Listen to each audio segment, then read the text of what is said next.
Connaissez-vous cette pyramide? Il s'agit de Chichén Itzá, l'une des 7 merveilles du monde. Elle est aussi connue sous le nom de la pyramide de Kukulcán ou encore El Castillo. Il s'agit d'une des structures les plus emblématiques de la civilisation maya. Aujourd'hui, on va la visiter ensemble, mais avant ça, il fallait prendre un autobus pour s'y rendre.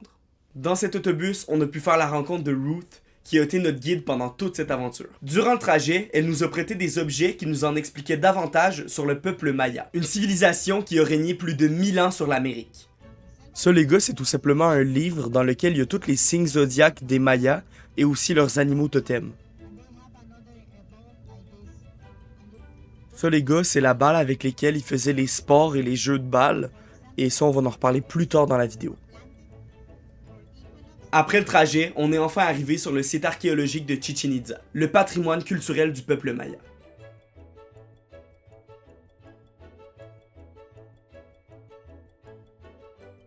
Chichén Itzá était une cité entre le 6e et le 10e siècle. Il s'agissait d'un centre religieux, politique et économique. Cette cité a été abandonnée aux alentours du 15e siècle et a été conservée jusqu'à aujourd'hui pour maintenant figurer sur la liste des 7 merveilles du monde moderne. C'est pas rien. Ruth a commencé par nous présenter le terrain de jeu de balle. C'est le plus grand terrain de toute la Mésoamérique. Juste ça. Il mesure 168 mètres sur 70. Le jeu de balle était un rituel plus qu'un sport en tant que tel. C'était vraiment important pour eux. Il n'a jamais été possible de reconstituer exactement le jeu, mais d'après ce qu'on en sait, une fois que la balle était lancée, ils pouvaient la toucher seulement avec leurs hanches et leurs cuisses. Ça devait être quand même difficile, sachant que la balle pouvait peser jusqu'à 4 kg.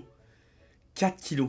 Dans des cas très rares, l'équipe pouvait gagner en faisant passer la balle dans l'anneau de l'équipe adverse, qui se trouvait sur chaque bord du terrain. Le terrain a un système acoustique très particulier. Lorsqu'on passait à une extrémité du terrain, on pouvait l'entendre jusqu'à l'autre extrémité. Par exemple, en tapant des mains à l'extrémité nord, on pouvait l'entendre jusqu'à l'extrémité sud. On peut expliquer ce phénomène parce que le son résonne tout le long des murs jusqu'à la fin.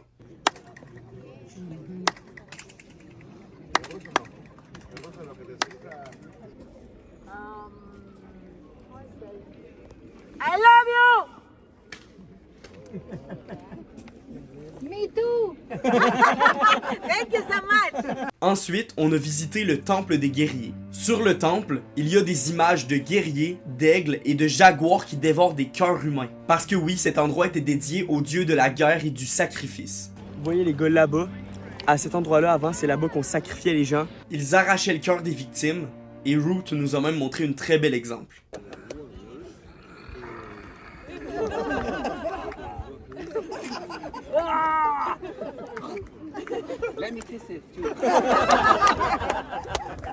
On passe directement au temple de Kukulcán, El Castillo, l'endroit le plus intéressant de la vidéo.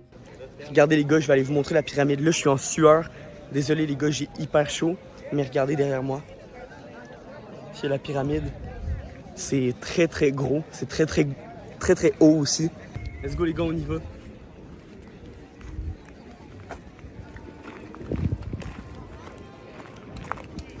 Regardez comment c'est gros les gars.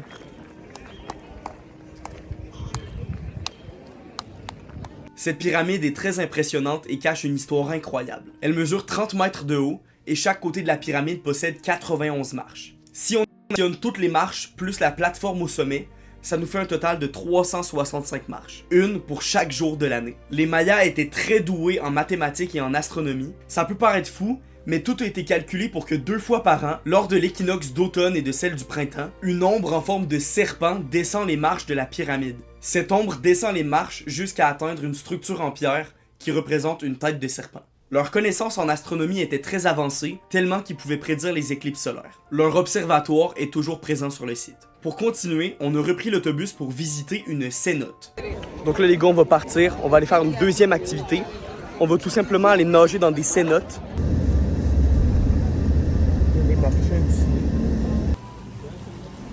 Wow les gars, c'est tellement beau.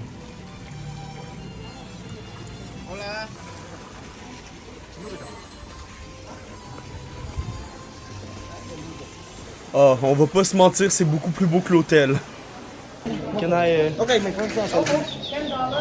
Regardez les gars, on va aller sauter dans le trou là.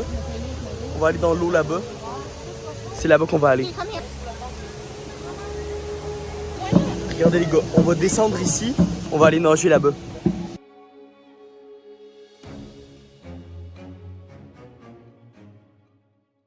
Les cénotes étaient un endroit sacré où les Mayas faisaient des cérémonies d'offrande. Ils jetaient des objets précieux dedans et plus tard ils ont même introduit le sacrifice humain. Les victimes étaient jetées au fond de la cénote.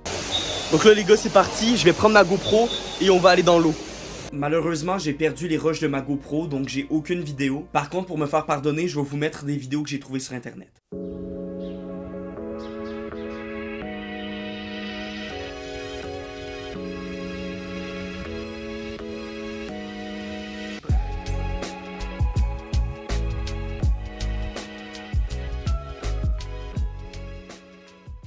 Je peux vous dire que c'est incroyable de nager dans un trou dans lequel on peut même pas voir le fond, tout en sachant qu'il y a une histoire sacrée autour de cette cénote et probablement des cadavres au fond de l'eau. Ensuite, on a repris l'autobus pour se rendre dans la magnifique ville de Valladolid. Sérieusement, c'est la ville coup de cœur de beaucoup de touristes qui sont allés au Mexique et je comprends pourquoi.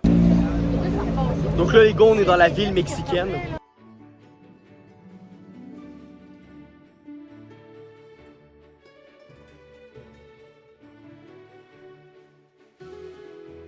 La ville est magnifique, l'architecture était très particulière et très belle. Là-bas, on a même pu faire une dégustation de tequila.